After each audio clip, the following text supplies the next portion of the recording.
crore, is a representative sample size? I don't want to enter, because that is a more a research methodology question, which I don't want to enter, although I can raise 100 questions on that.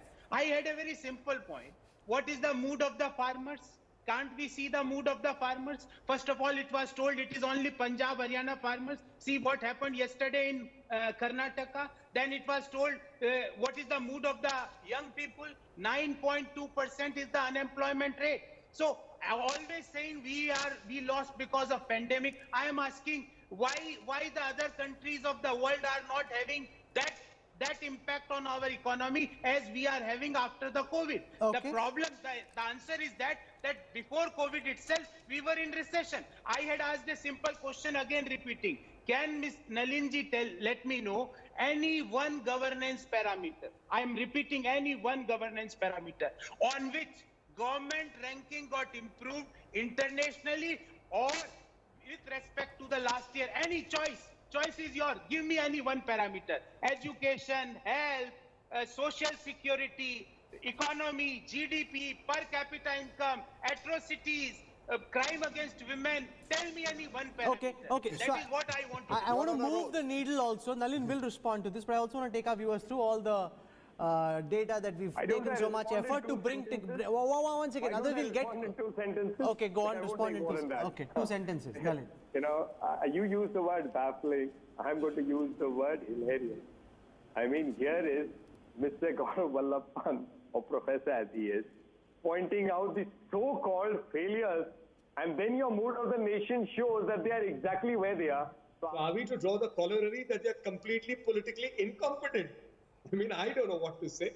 Okay, let's get the 3 political scientists to give us a sense of their first takeaway on this.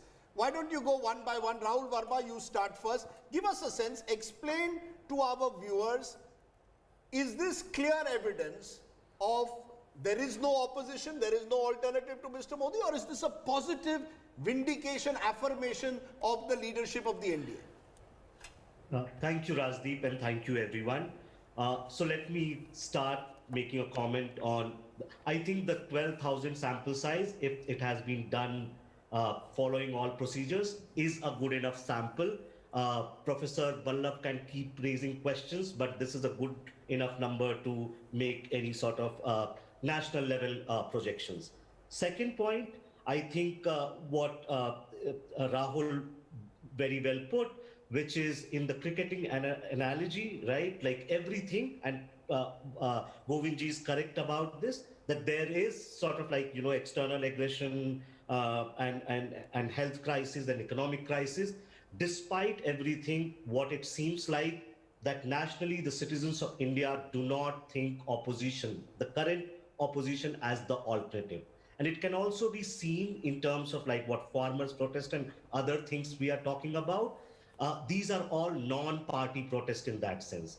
In some ways, the opposition seems to be missing on the street, mobilizing people's grievances if there are.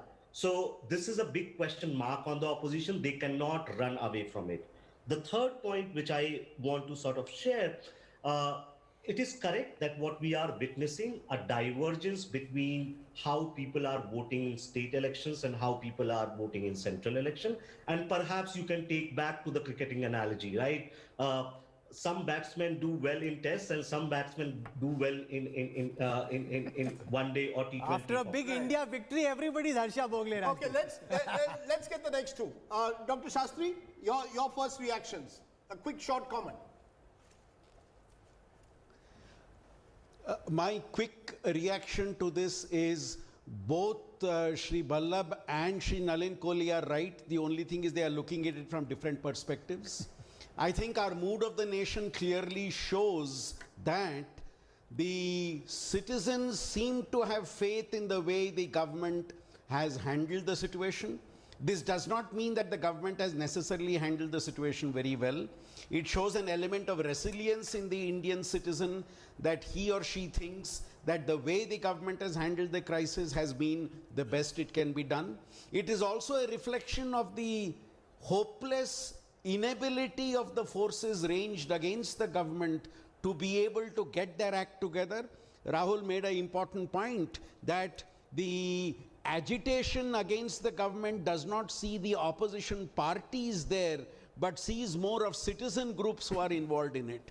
So I think in some senses, the point that the Congress spokesperson made about challenges the country is facing is right, but that does not necessarily imply that the citizen does not rest his or her faith in the government, and that faith in the government is a byproduct of the political environment you have, where the citizen sees no other option at the present point of time. And finally, very clearly, I think we need to distinguish between state verdicts and central verdict. The mood of the nation is a reflection of citizen perspective on the central government and its leadership there. And we have a separate poll for the state elections. We'll call Professor Vallabh for that. He understands data well. We'll have a poll out very soon for all the states where elections are being held. Professor But Sanjay Sanjay Kumar.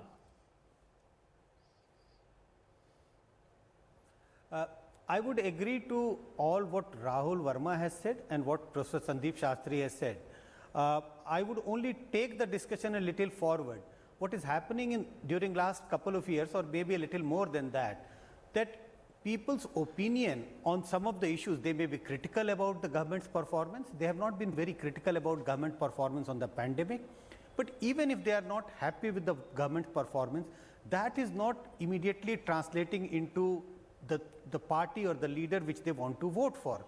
I would give you an example that even before 2019 Lok Sabha elections, through the surveys which were coming out, which we had done, we got a clear sense that people were not very happy with the economic performance of the government on the economic front. There was rural distress and people were raising questions about that. But when it came to voting, the same set of voters, when we asked the questions about voting, they still said they are going to vote for BJP and in the name of Prime Minister Narendra Modi. So what is happening, the causal relationship which we are trying to look at, that if people are unhappy with the performance of the government on any account, they are likely to not to vote for BJP. That's not happening. And that's not happening. That's the failure of the opposition. Okay. Because they see that there is no leadership. Because the opposition is not giving any confidence among the voters of this country. In a way, the 2019 elections, Rahul, were also seen about leadership. Leadership was foregrounded, especially after Pulwama and Balakot. And look at leadership now. Give us, if you look at Prime Minister Modi's performance, which is an important barometer in any such poll, people have been asked the question,